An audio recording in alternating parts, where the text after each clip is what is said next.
All right, so it's 1 o'clock, so we're gonna go ahead and get started. We have a nice group today. Thank you for joining. It's been 2 weeks since I've seen most of you. I know some of you are taking the call again today. We are going over the same content as we went over on Monday night, but it's totally fine to jump in on any of these training calls during your session. If you want to jump on twice, it's super helpful, really, to give yourself more time with the material. And the more time you have with the material, the better it's going to kind of stick, so that when you're in your daily practices, your formal practices, you're starting to build confidence, just the more time we spend together. So feel free to jump on twice if that's what's needed. Okay? All right, so we're gonna start with a practice today, just to ground here, just to land here for our time together. So if you could all take a comfortable seat, and if you are perhaps multitasking, and that's okay, right? If you're multitasking, if you're getting some housework done and just listening in or driving, if you wouldn't mind just either turning your phone up or just camera off, or just putting your camera towards a still area so that it's not a distraction for the other students that are just sitting with the material today. That would be super helpful, okay? It doesn't matter to me, okay? But this time together is important, so let's be respectful for everyone. All right, so sit up nice and tall in your chair. If you are in a chair, just ground your feet. So legs are uncrossed, ankles are uncrossed, and your hands just relax down on your legs. And close your eyes.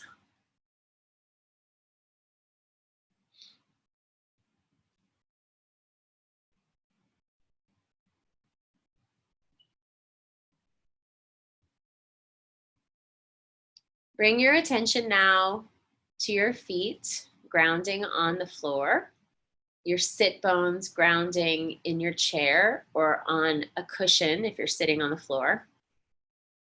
If you're sitting cross-legged on the floor with the support of a cushion, you can acknowledge any part of your body that's touching the ground.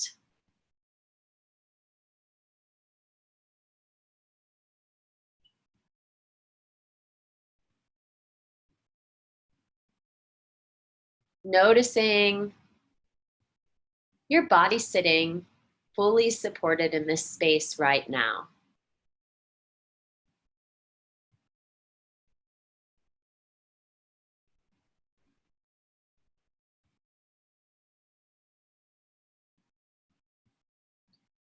Notice the spine reaching up out of the hips, the crown of the head reaching up towards the sky.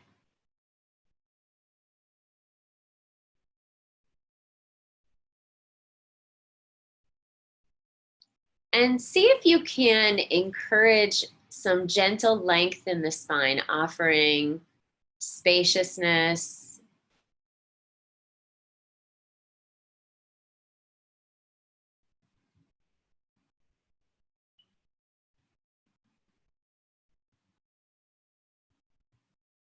See if you could pull your shoulders back and down, or just relax the shoulders back and down. If you're feeling especially tight, sometimes it's helpful to just lift the shoulders up towards the ears and round them back and down.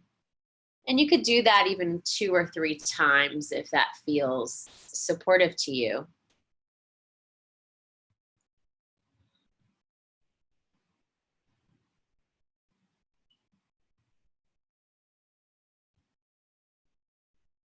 Now just settling back into stillness, opening that field of awareness to include any sounds of life happening around you.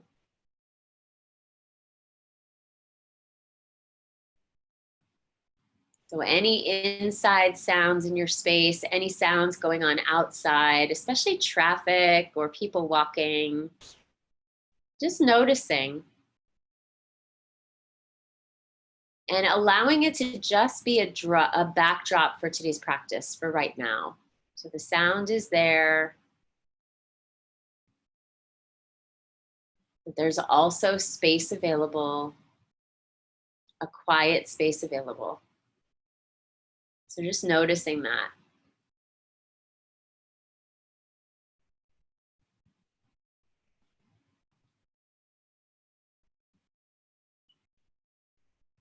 Now turn your attention into the breath, just gently turning towards the breath as it is right now.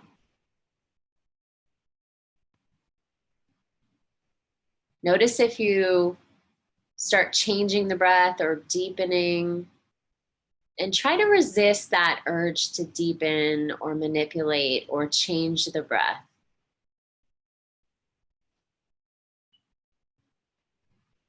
Just being willing to be with the breath just as it is. There's no need to change it right now.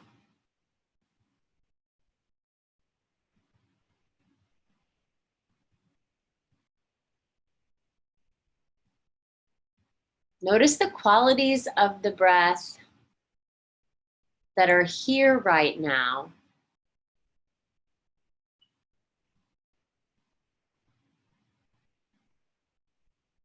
Notice which qualities feel supportive to you in this moment.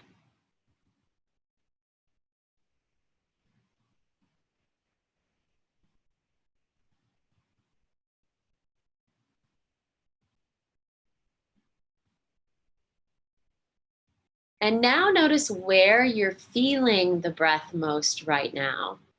That touch of the breath, where the breath is sitting most acutely inside of you, where you're noticing it intersect with the body.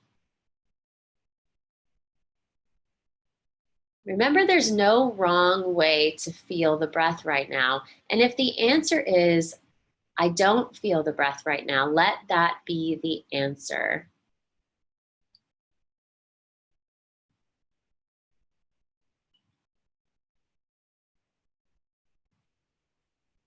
Remember, you could choose to just rest your hands on your chest and allow that to be the anchor for this practice. So whatever it is, wherever your chosen anchor is right now, we'll take about a minute of silence in that anchor, just allowing the body to breathe.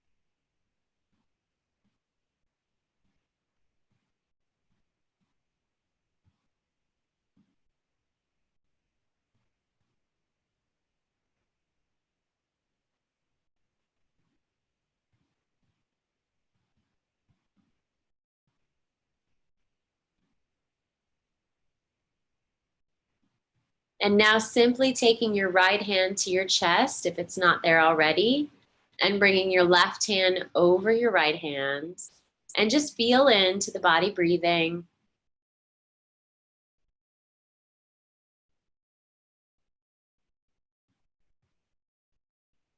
Simply tucking the chin and dropping the head down, opening the eyes and inviting light back in, and then coming back into our space together. Ah, very good. So it's good to see all of you. I'm just gonna kind of move through the screens and see your lovely faces. For those of you that have the camera on, welcome. So I'm really curious to see how things are going for you, and I'd like this to be as interactive as possible. We are working over technology, so it'll just make things more comfortable if you do ask a question. So feel free as we move through the content today to scroll down to that bottom bar, and you'll see a chat cloud. And you can always chat over a question at any time. So if something comes up while I'm going through content, please let me know and I'll answer it. And if I can't answer it over chatting, I could unmute you and we could talk about it. But certainly, if you have a question, more than likely someone else is having the same question. Because as you know, through a couple weeks of practicing in a formal meditation, you know, a lot comes up in that formal meditation. And you may really notice, wow, my mind is really busy and this is harder than I expected it to be. Or, you know, there may be something else, anything else. But there's no wrong questions or silly questions. All questions are relevant. And I would encourage you to participate in that. Just a quick review of everything we went over and everything you've been working with.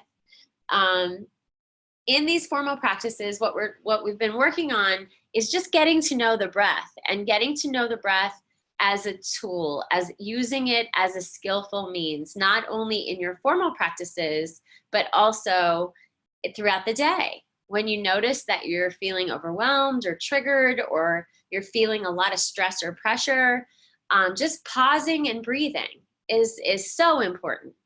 I had to go to the doctor's today just for like annual kind of appointments, and I couldn't fit in the parking garage because I have a ski rack on my truck and I had to park very far away, and then I left my wallet in my car, and you know, just life happening as it often does. So here I am now a half hour late for my doctor's appointment, and I get up to the desk and she needs my insurance card, and then I can't find my wallet. So then I have to go back. I mean, you guys know how this feels, right? Everybody's had experiences like that. And I got to my car and I thought I knew exactly where my wallet was, and it wasn't exactly there. So then I felt that stress of not knowing, right? Of, oh gosh, here I am, and now I've wasted all this time, and now I don't know where my wallet is. And I just really caught myself in that moment. And I sat down for a moment and I just grounded and I centered and I opened to what was happening, and I noticed where my breath was, and I just took a few deep mindful breaths, calming my system.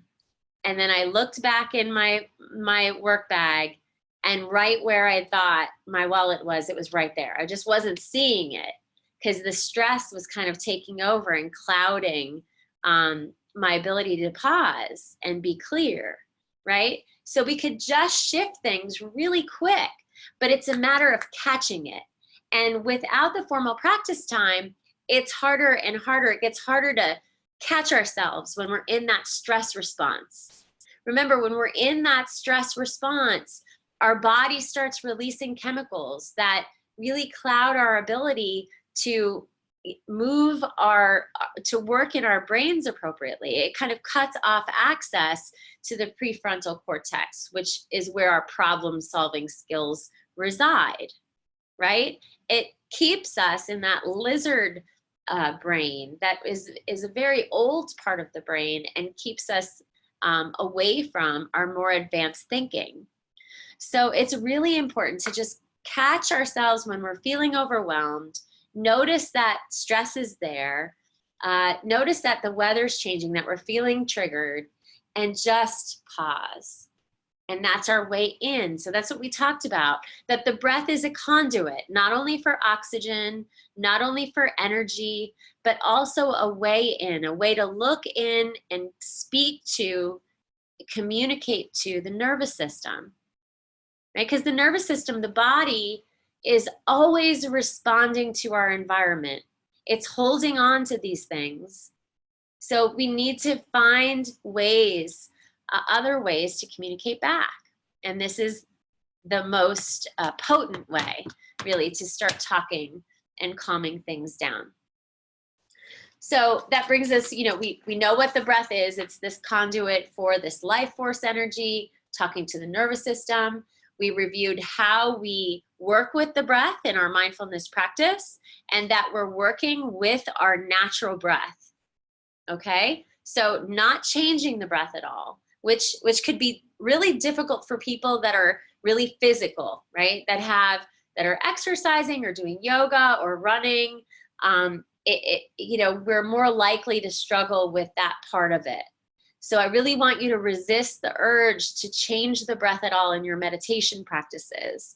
What you'll notice is that the breath will start out in a certain way, and as you move through the practice, it will shift and change, just as the steadiness of the mind starts happening, just as our attention starts to steady, just as we start noticing the effects of the practice, the breath will change too. And we start learning the body's way of communicating these cues, right? Through that process of looking, of becoming more curious. I'm just seeing a quick chat come in.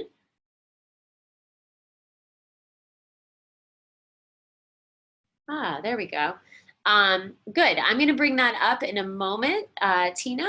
Okay. So I'm glad that you asked that question. All right. So just noticing, we start noticing more, we become more present, not only in the breath, but more present in the body, right? So when stress happens and our body starts responding, and maybe we're feeling that, that knot in the neck or tightness in the shoulders or tightness in the chest or low back, we don't start exasperating it by kind of moving into that rabbit hole and going down that rabbit hole of what ifs, right? Which is stuff we'll really be honing in on when we get into mindfulness of the body in 2 weeks. So we're kind of preparing for you for that. All of the practices that we've been doing over the last 2 weeks are preparing you to do some deeper work. So really, the focus of the last 2 weeks and the focus of this week and next week are to continue steadying the attention, steadying the mind, and steadying the heart. Okay? And that's really, really important, because if we can't start concentrating the mind, it gets harder to look and see what else is there. Okay? The practices that we're working with, mindfulness of the breath, the methods that I taught you, which were, adding that whisper, adding the mantra, naming, the inhale and the exhale with different words that are meaningful for us, that feel supportive. Using the whisper by only bringing 5% of our attention to the mantra itself, and the rest of our attention, that 95%, to the anchor in the breath. Understanding where the breath is in the body, right? Noticing the qualities of the breath. Noticing where the touch of the breath is. Noticing if we can't access the breath and using touch on the body. Just noticing the expansion and contraction of the body breathing. So important, okay? We also mentioned last week or 2 weeks ago, adding that half smile, right? Which feels kind of goofy at first, right? When we start smiling to ourselves. And then what you'll start noticing is that that smile kind of softens the face. It relaxes ourselves, really striving in the practice. It just kind of softens things back down. Okay, so we're using these methods to support ourselves as we go deeper into the practice. One method that I mentioned 2 weeks ago is what we will be working with over the next 2 weeks to continue concentrating the steadiness in the mind, to continue concentrating the practice, to steady the heart and steady our attention. Okay, so that's really what we're going to be working with over the next 2 weeks. So now, instead of it just being an option, it's turning into our practice, this shamatha method. So shamatha practice is translated as concentration practice. And this is a very traditional Tibetan practice. Tibetan monks are Mahayana practitioners. And what they're doing when they're practicing is they're concentrating their practices so that they can open completely to all the suffering in the world, right? So there's a lot of intention there. They want to reduce suffering not only for themselves, but for all beings everywhere. All humans, all animals, even little ants walking around on the ground, right? So it's kind of a beautiful consideration as we go into these very traditional types of practices.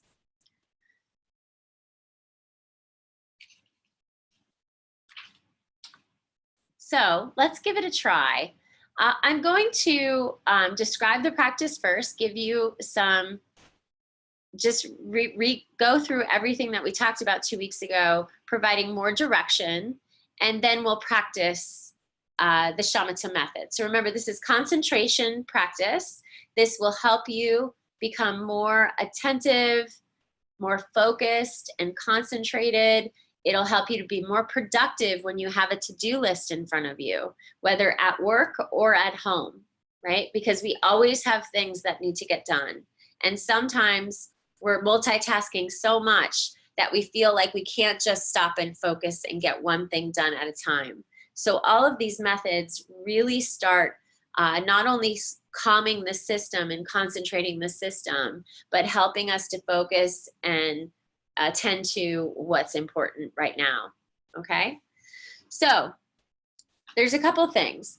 When we're working in the concentration method, before you get started, you're determining how you're counting the breath. So there's 2 ways that I want you to try, all right? The first way is to count the in-breath as 1, rising up. Counting the exhale as 1, fading away. So I offered the visualization method of the movie screen last time, the drive-in movie screen, okay? And giving the example of, remember, you guys have been to drive-ins and you've seen that one kind of rise up, that black and white, right? And then the one fades away and then the next number comes up and it happens pretty quickly, right? Well, that's the visualization that I like to use just because it's something I've used for a long time and it was something that was taught to me many years ago. So it's kind of stuck, right? So we're just breathing in the 1, visualizing that 1, rising up in the movie screen, and on the exhale, that 1 fading away, okay? So we're choosing not only how we're counting, and this is one way to do it, but we're also choosing the visualization if we're going to use that movie screen or a different visualization. So I had mentioned to some of the groups that I have a student who is a floral designer. And so the movie screen thing wasn't working for her. So what she started using was this image or visualization of a daisy. And so her 1 rising up was picking a petal off of the daisy, and the 1 fading away was the petal dropping to the ground nice and slow. So you can do whatever, you could use whatever kind of visualization that feels supportive to you based on your other activities and hobbies and things that you enjoy doing. You might think of something else that's really creative. I'm not that creative, so I used always that movie screen visualization because that's how it was taught to me, okay? So we're choosing our visualization, we're choosing the method of how we're counting the breath, and then we're also choosing which number we're counting to. So 10 is a good place to start, and that's where I recommend you guys trying. Okay, so we're trying to make it to 10. If we make it all the way to 10 without a distraction, we could start over again at 1, or you could count backwards from 10. Okay, so that's also a suggestion that you would want to consider. Now, here's the thing. Anytime you notice a distraction that pulls you away from full concentration of the anchor and the method of breathing, of counting the breath, we return back to 1. So any recognition of being lost in that story or trance or whatever, or plan or sound or sensation, whatever it is that's distracting you from being present in the breath and body right now in mindfulness, that's when we return and start over. So that acknowledgement really is a huge part of the practice. That is the practice, that noticing that we've been pulled away. Just like today when I got to my car and I'm feeling really frazzled, and I realized, wow, I'm really caught up in the stress of this moment. Pausing, breathing, like pausing, acknowledging, returning into the breath, and deepening right there, right? It just opens everything up. It shifts us. It changes the channel from this stress response into this space of open and spacious calm. Yeah, good. I'm so glad you guys are understanding this and providing feedback. Thank you. So we could all relate. We all know what that's like. And really, we know through science that it only takes 3 full breaths in present moment awareness to shift our system to stop that stress response from taking over, okay? So the other method of counting, if the one rising up on the inhale and the one fading away on the exhale isn't working for you, you could alternately use the counting method of inhale 1, exhale number 2, inhale 3, exhale number 4, so on and so forth, until you notice that you're distracted, and then again returning and starting over. So don't get frustrated with yourself or disappointed or critical. You know, that critic voice starts, that part of ourselves starts speaking really loudly at first when we notice that we're distracted. That does not mean that you're doing the meditation wrong. It actually means that that's a moment of mindfulness. That's what you want to see happening. So there will be practices where you never get past number 1 or 2. I've had them. I still have them, right? There will be practices where you have more freedom and space, and the mind feels really calm and soft, and you get through quite easily. And then you start seeing, you start seeing that part of yourself that feels really proud, right? Oh, I've mastered this, right? And you want to quiet that voice down too, because I guarantee you it will change, right? So every time we come into the practice, there's no expectation of how it's going to be. There's no expectation of how the breath is now. There's no expectation of how the method is going to go or how it's going. We're just noticing, right? So we learn through these formal practices to notice when things are different, to notice when things are uncomfortable, to notice when things are pleasant, to notice when we're just in this space of neutral, which is what we talked about, right? What we've been practicing.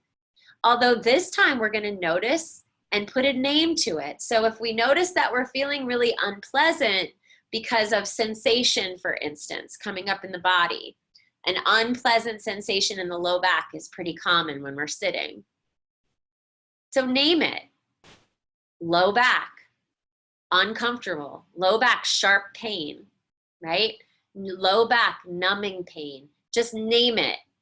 And then return to the anchor of the breath. Okay, so we're starting to name our experiences now, but still not allowing those experiences to drop us into a story, to drop us into reasons why this is happening, to drop us into this trance of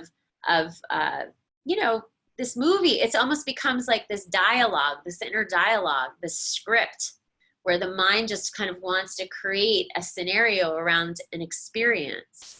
So we don't want to let that happen. We're just naming and returning. And if we're using the method of counting, we're returning back to number 1.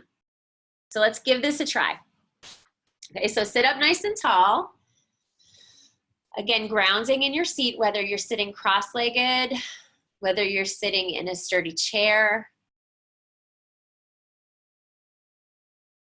We're always starting by just dropping into the body and noticing the body here fully supported. Notice that grounding energy.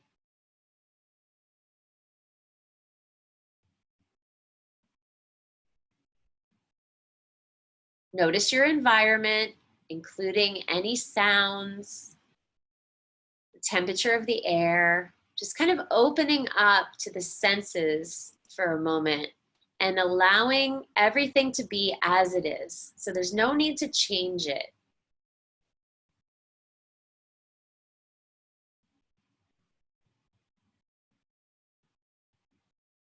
And now turning your attention into the breath, just as it is.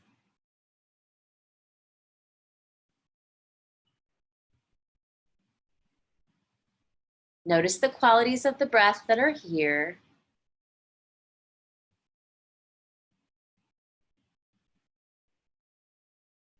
Notice the touch of the breath, where the breath is landing right now inside of you. And choosing now that anchor. So that anchor of the breath, or using the body by just placing your hands on your chest or your belly.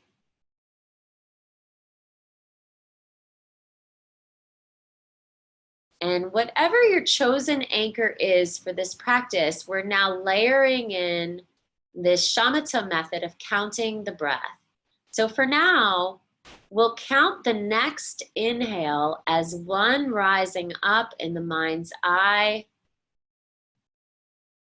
using the visualization of your choice, but you could use that screen. And the exhale, that number one, gently dissipating. So we'll stay with one since I'm leading you through, just to learn and practice method here.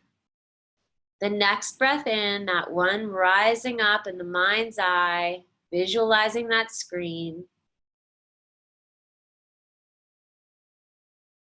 And the number one on the exhale, dissipating, slowly fading away. Next breath in, invite the number two to rise up in the mind's eye. Next, exhale out, that number two slowly fading away. Good, and now I'd like you to start over at number one, and we'll practice quietly, just counting on your own, using the method of choice, using your visualization of choice. We'll just practice here in quiet for about a minute.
Now dropping method.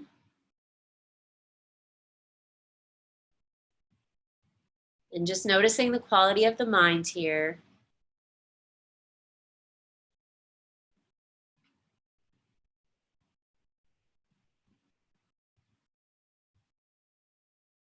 And just bringing your hands to your chest.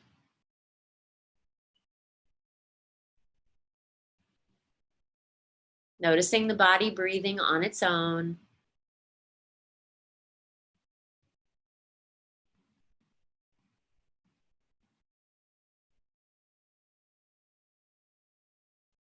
And gently tipping the head down, opening the eyes, inviting light back in.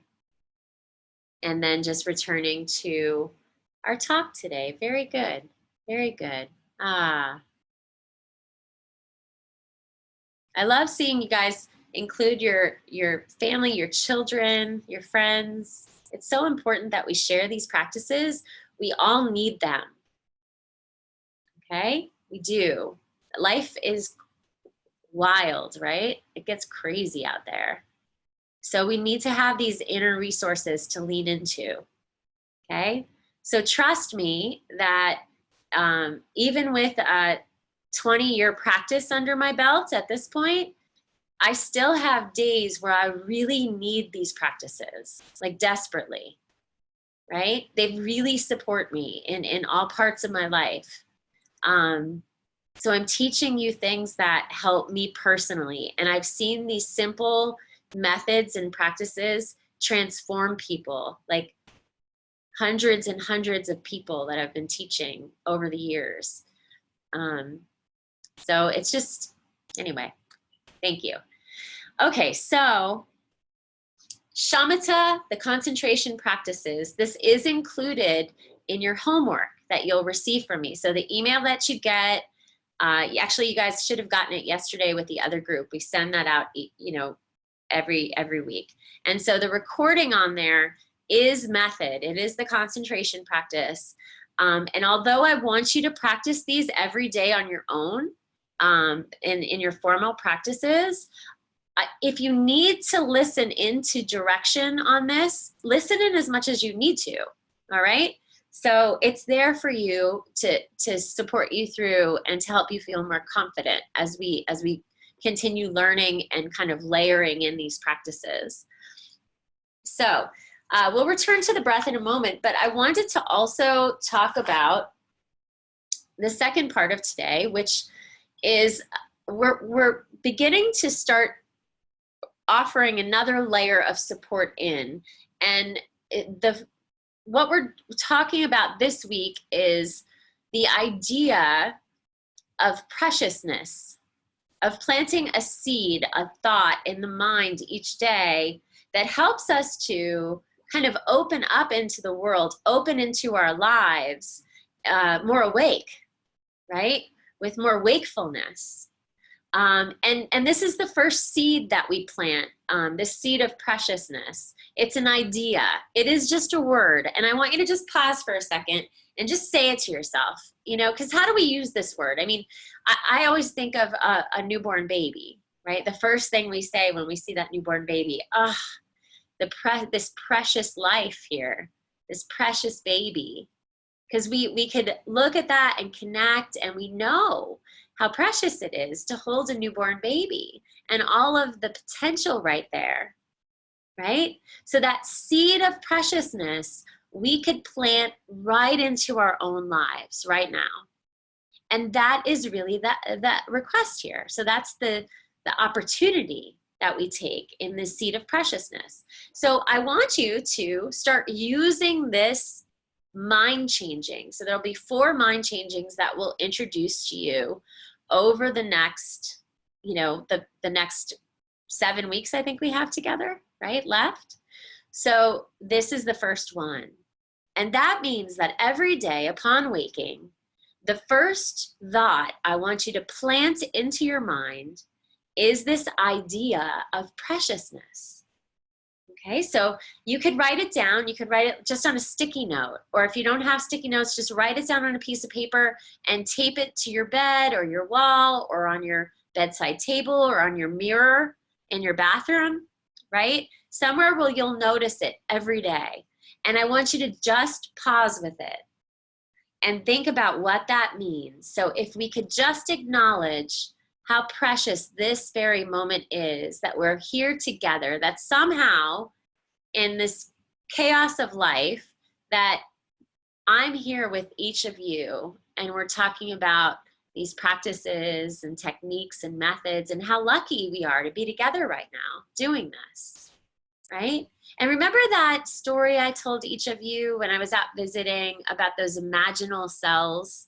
And I said, just imagine, if you really commit to this process, imagine yourself into being. So what if you had more capacity to handle the things that are coming at you, right? And this is part of that process, part of that imagining. So imagining this day as the most precious day of your life. I was listening, I was on Facebook this morning, and this video came up, and there's a yoga teacher, and her name is Tao Porchon Lynch. Tao Porchon Lynch. So you guys could even Google her. And she's a yoga teacher in New York City. She's 100 years old. And she started practicing yoga as a child. She was visiting India, and she saw Indian boys practicing yoga on the beach. And she just started like copying them. And she's been teaching yoga for decades. She's a very well-known teacher. She's also a ballroom dancer. And they interviewed her in this talk, and they said, you know, what's the secret? What keeps you going? And she said, well, every day I wake up and I imagine that this day will be the best day of my life. And it always is, right? And that's what preciousness does, that seed of preciousness. It lands us into the present moment right now. So how can I make this moment beautiful? How can I feel that this moment is the most important moment because it's what's here right now, without wanting to change anything, right? Because right now is all we've got. Right now is all we've got. Okay, so it just really brings this sense of urgency to live and be our very, very best. All right. I have been telling this story to each of the groups. I'm gonna scale it down a little because we're running out of time, but it's important.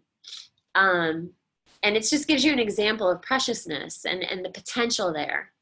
And it's something that happened to me last year. I was traveling back and forth from London. I was going there for some classes I was taking, mindfulness meditation classes, to finish up all my certifications.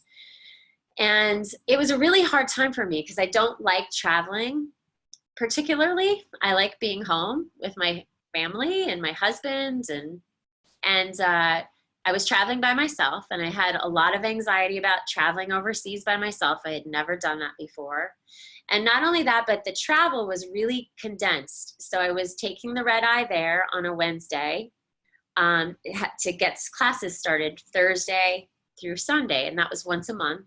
And then on Sunday, as soon as the class was over, I would leave right from class back to the airport and take the first flight I could get home. And when I got to the airport that night heading home, there was a significant delay. And in fact, I was delayed 8 hours at London Heathrow, which is crazy, right? So during this 8 hours time of sitting in the airport, which is really busy, it's just full of all kinds of people from all over the world. It's a major hub. I went shopping, and I bought my husband a gift because I felt like he had really been holding down the fort while I was away, and I just was really appreciating him. And I bought him this nice little gift, and we ended up finally getting on the airplane, landing at JFK. It was about 4 o'clock in the morning when I finally got there. I hadn't really been sleeping. I don't sleep well on airplanes. And, you know, I get out of the plane quickly. I get down to customs pretty quickly. Customs wasn't too busy, which was very strange because it typically is. So I was all ready to get through customs and go drive home from JFK. And I realized I forgot my husband's gift on the airplane. So here we are, right? So I walked over and talked to the British Air agent, and I told her what happened. And she said, well, we could go check. However, we have to get everybody off the plane. Like, I was in that first group, you know, of getting off the plane. So there were still people getting off the plane. It was a huge airplane, like 2 stories on it. And she said, then we have to wait until they clean the plane before we could go see if they found your package. So I said, well, how long about, you know, do you think this will be? She said, well, I don't know, but it could take hours. So there I was. So I had to wait, you know? And so I was just absolutely exhausted. I was very agitated and I just wanted to get home. I just felt like crying right there and then, you know, I just was exhausted. And I said to myself, I paused and I said, there's got to be something here. There's got to be a preciousness to this moment that I could open to. And so I stopped right there in customs waiting. And I just grounded in my breath and opened to my experience and just hoped that I would find something. I was really trusting in this moment. A few minutes later, all these people start just piling in, and it was a plane that was coming from Mexico. And there were many, many immigrants on the airplane, and there were families and, you know, lots of children and grandparents and aunts and uncles and large groups of people, and hardly any of them spoke English. And you could just tell by the energy in the room how excited they all were to be here. They were so happy and they were so excited and so grateful. And the children were jumping around and you could tell like they were hugging each other, and they were here in the United States, and you could just tell that they were here for the first time, you know, because they didn't know what to do or where to go. And there was a woman there that was helping them in security. She was probably like Homeland Security, and she was bilingual, and she was communicating with them because she was able to kind of direct them and show them how to fill out the forms and where to go. And she was filled with so much kindness and compassion. And they were so grateful, and people were hugging, and I was just so caught up in the moment. I just felt so much gratitude for having this experience, for feeling connected with their humanity, right? For, you know, there was a lot going on, and there still is a lot going on our border, and it doesn't matter which side of all the politics of this that you sit on. That's not why I bring it up. But it was just a beautiful experience. And I would never have stayed there and witnessed it without any of these things happening. You know, this unfortunate incident of forgetting a package really opened me to this experience of incredible gratitude and this human connection that I really needed, right, at that moment. And so before I knew it, the British Air lady came up to me and she gave me my package, and I went through security and I drove home. And that gratitude stayed with me for days. As a matter of fact, I wrote about it and I shared it with other people at the time.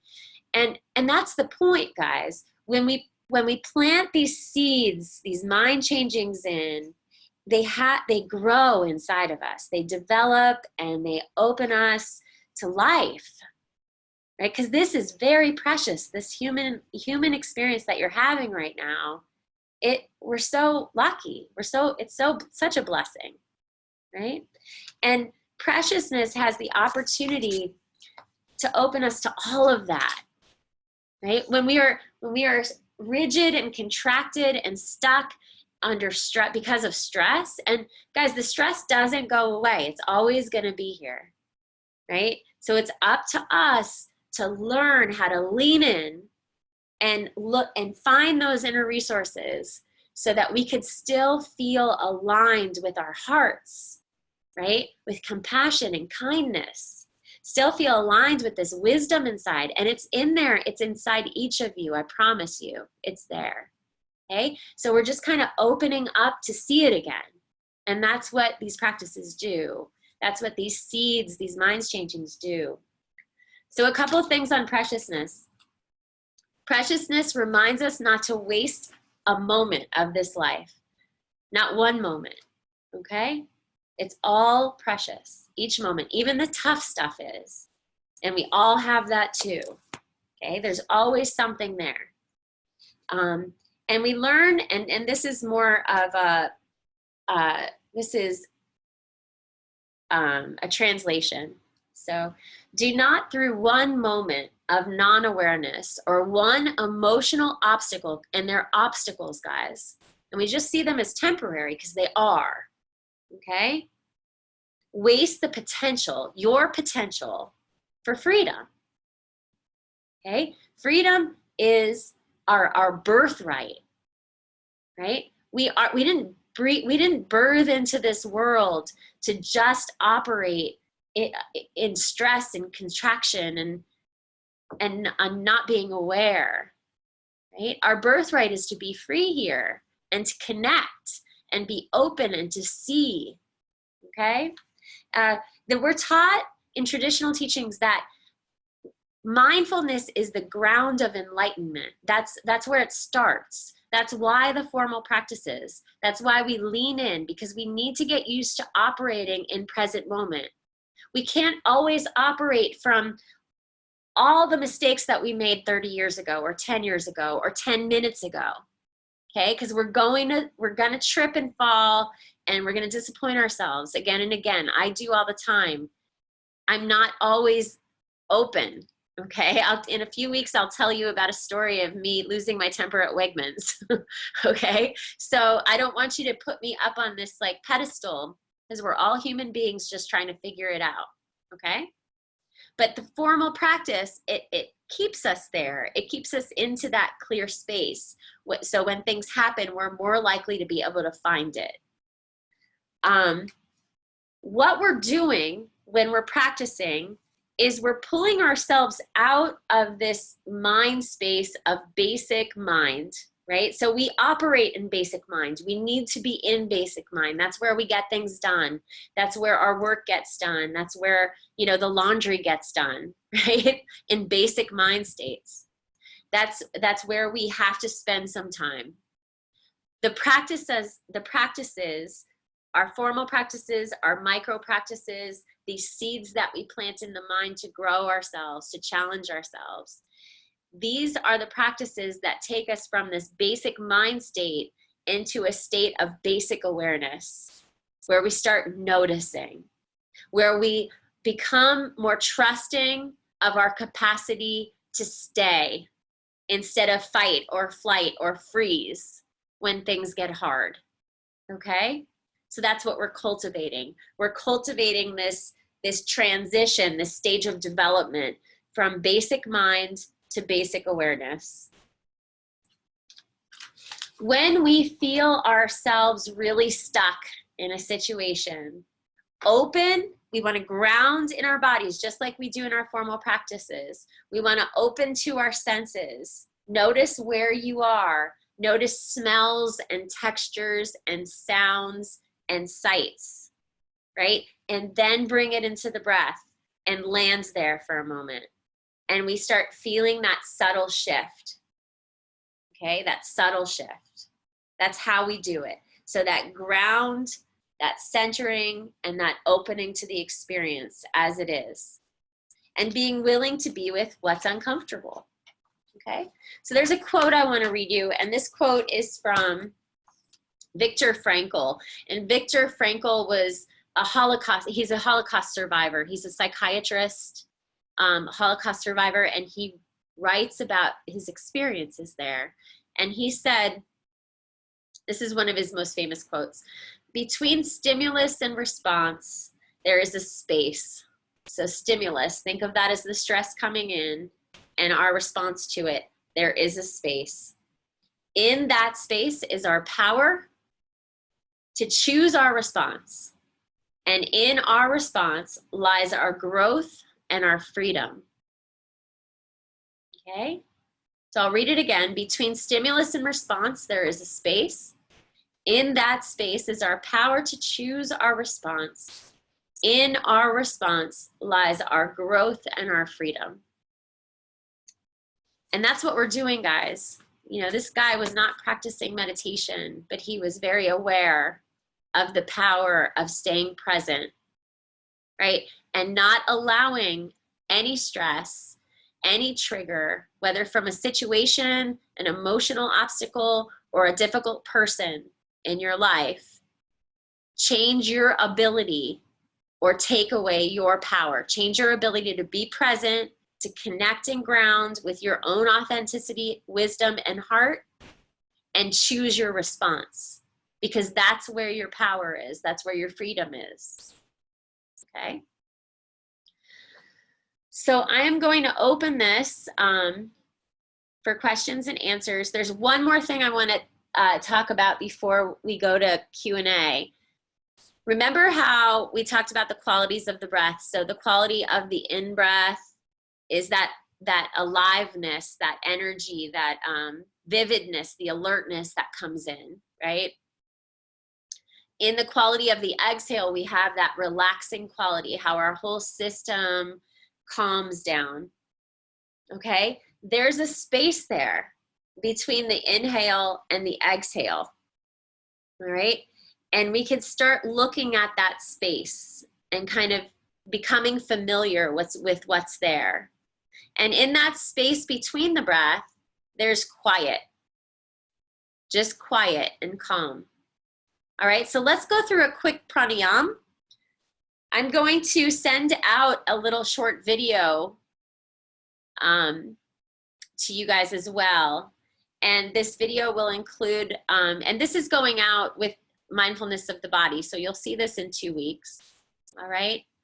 And we'll continue talking about those pauses, that quiet space, but this will give you a taste of it, okay? So sit up tall. This is just a breathing practice, not a meditation. So just breathe with me. So let all the air out.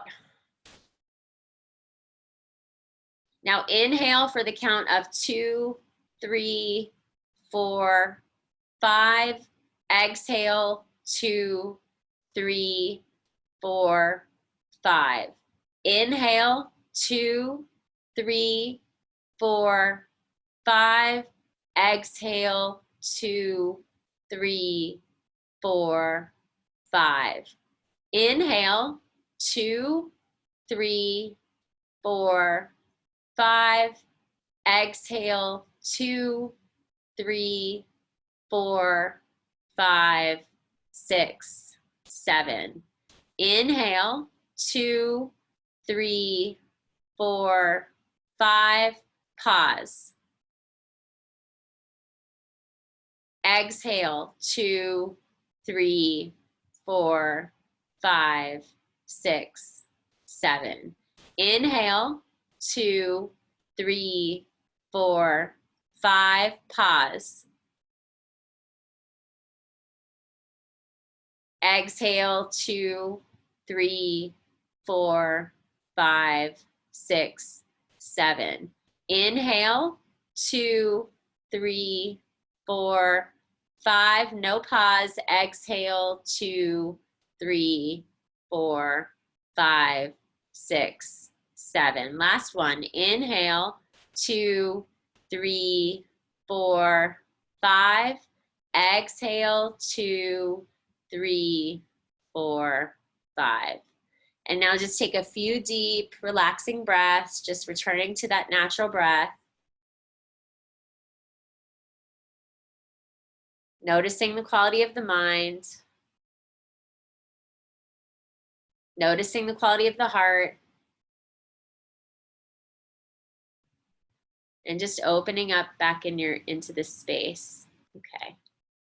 Good. So that's pranayama. That's the control of the breath. That is a practice in and of itself. Okay. So notice how we just balanced the breath. Then we extended the exhale. Then we added that short pause, which should not be uncomfortable. So about 3 beats. Okay. And then returning to the balanced breath and then returning to the normal breath. Okay. So we'll add some directions this week that'll go out on Thursday, tomorrow, on how to practice the pranayama. Remember, the pause is important.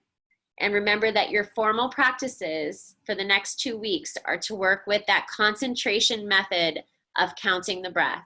So we'll also add more direction into how to do that. But you also have the recorded meditation, that guided meditation that'll lead you through. So I'm going to open this up for questions, which means I'm going to unmute you. I wanted to mention that I had a few comments here. So if you need to jump, it's almost 2 o'clock. You don't have to stay for the questions and answers. If you want to, you can. Okay, if you want to ask a question, you can. All right. So the first question I have is more of a comment. She said, last night I was experiencing some pain from a workout, and I noticed that after our meditation, that the pain was very much diminished. I felt so much better after just 10 minutes of sending my breath to that location. Very good. Yes, often pain, when we have an injury or tightness in the body, there could be pain there. There's certainly discomfort there. But often we get even more pain when we tense up because there's a part of ourselves that might be having, you know, some tightness or tension or a knot or whatever's happening. But when we freeze around it and cause the tightness around it because we go into protect mode, it causes more problems. So when we notice something happening in the body, the best thing to do, and I've dealt with back pain over the years, is just to lay down on a flat surface and breathe. Like for 10 minutes, just lay down. Let your body weight feel really heavy. Bring your attention to the spot. And I'm just pointing to my shoulder because I've had a big nod here for the last 2 weeks. Bring your attention into that space that you're noticing discomfort and breathe. Visualize your breath landing there and visualize the inhale dropping right into that spot and the exhale slowly dissipating that pain. We're going to be working with pain in the next module. So Christine, actually I'll be teaching group B that module. So I'll see you guys in 2 weeks, but Christine will have group A and they'll be going over that next week. Okay. So very good. Another question, let's see. Okay, somebody really liked the visualization of the flower, so I'm glad that was helpful. Remember, yes, thank you. So remember, you can use the visualizations with the breath that are meaningful to you, right? Whatever that is, right? If you're a beekeeper, I don't know, you know, if you like to climb trees, like you could be really creative here, okay? You could do whatever you like, as long as it's working with that numbering, that counting of the breath. Okay, this is a very good question. I have been meditating for a long time and I find that I have no visual, or my visuals are vibrant colors, which seem to make me go deeper. Is that where I should be going? Absolutely, you can use color. A lot of people use color or light. The visualizations can be hard for many people. That's really common. So if you find yourself over-efforting there, I want you to drop the need to have the visualization and just work with the counting. If colors is working for you, imagine number 1 being the color yellow, right? Or white moving in. And then the dissipation of that number being a different color, whatever color it makes sense to you, red, black, blue, whatever it is, right? So absolutely colors are powerful. As a matter of fact, in Tibetan Buddhism, for instance, many of their practices include the use of colors, and those colors are associated to different organ pairs within the body. So the color of the kidneys, for instance, is blue, like sky blue, right? And that's a very healing color for the kidney space. So absolutely, if colors is where it's at for you, can keep going with that, keep using it. Any other questions that you could chat in? I'm going to unmute you so that I could hear you for a minute. So it's going to be a little I'll get that one. And anybody want to ask a question or have any comments? Yeah. Okay, thank you guys. It's 2:04, so I'll hang on for a few minutes in case any other questions come up. But if you have to go, enjoy your evening. Have a good one. And I'll see you in 2 weeks. Thank you so much. Thank you. Good job. Nice group today. How do I shut this off? I'm going to mute you. How do I shut this off? I don't know how to do it. So I'll be shutting it down in just a minute.